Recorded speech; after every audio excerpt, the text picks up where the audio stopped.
Pensão por morte. Para ter direito ao benefício, é preciso ter provas do matrimônio depois da morte do parceiro. Mas uma mulher, mesmo com a certidão de casamento, não conseguiu comprovar que ainda vivia com o marido sob o mesmo teto.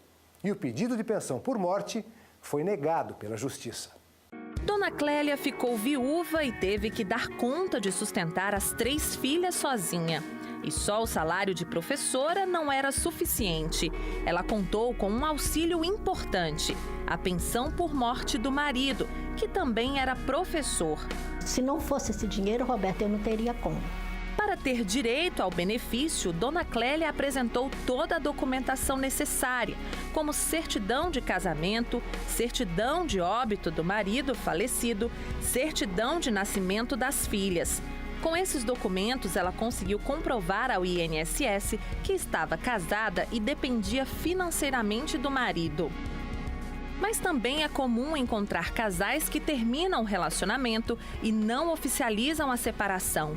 Aline, por exemplo, separou do ex-marido há 20 anos, mas na época não pediu o divórcio por medo dele. O homem era violento. Aline não teve mais contato com ele. Hoje, ela teme que, em caso de morte, o ex-marido tenha direito aos bens dela. O que me aflige mais é isso, porque o que eu quero, o que eu deixei, vou deixar, né? Vai ser para os meus filhos. Não para ele depois vir, da minha morte, querer alguma coisa que não é de direito dele mais, né? Mas ter uma certidão de casamento nem sempre garante direitos quando o companheiro morre. Na Bahia, uma mulher solicitou pensão depois da morte do marido. Eles eram casados no papel, só que não viviam mais juntos. Os dois moravam, inclusive, em cidades diferentes. Como não conseguiu comprovar vínculo com o marido ao INSS, o pedido foi negado e ela entrou na justiça. O caso foi parar no Tribunal Regional Federal da Primeira Região. No processo, ela alegou que o marido trabalhava em Tocantins e, sempre que possível, retornava para sua casa em Goiás.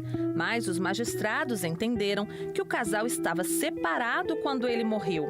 E ela não conseguiu comprovar que dependia financeiramente do homem, como explica esta advogada. A partir do momento que essa separação de fato ela ocorre e não tem nenhuma prestação alimentícia, isso não foi estipulado, ou seja por acordo, ou seja pela via judicial, nós temos aí realmente o fim dessa obrigação, inclusive para o Estado, de prestar esse benefício.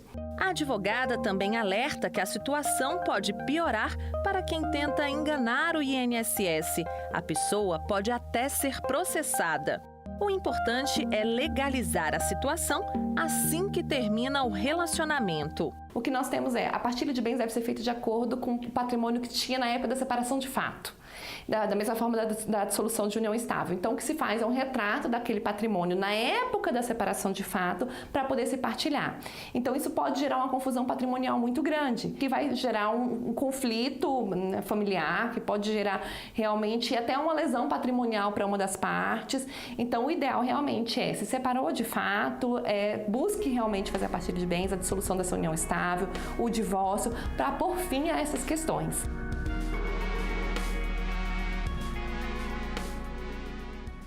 Não é todo mundo que fica viúvo ou viúva e consegue receber pensão por morte. A lei prevê 3 grupos diferentes de dependentes que podem pedir o auxílio. Veja no Vinbox.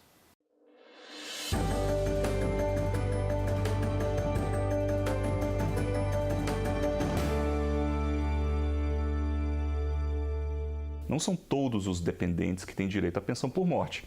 Eles vão ter de estar enquadrados em um rol previsto no artigo 16 da Lei 8.213. Em que consiste esse rol? Nós temos dependentes de 3 classes no direito brasileiro para fins previdenciários.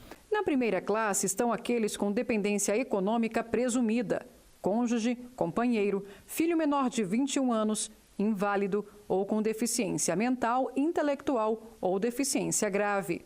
Na segunda classe estão os pais, desde que comprovem a dependência econômica. E na terceira, irmãos menores de 21 anos, inválidos ou com deficiência mental, intelectual ou deficiência grave. Tem mais dúvidas? O Vinbox responde. Mande seu e-mail para a gente.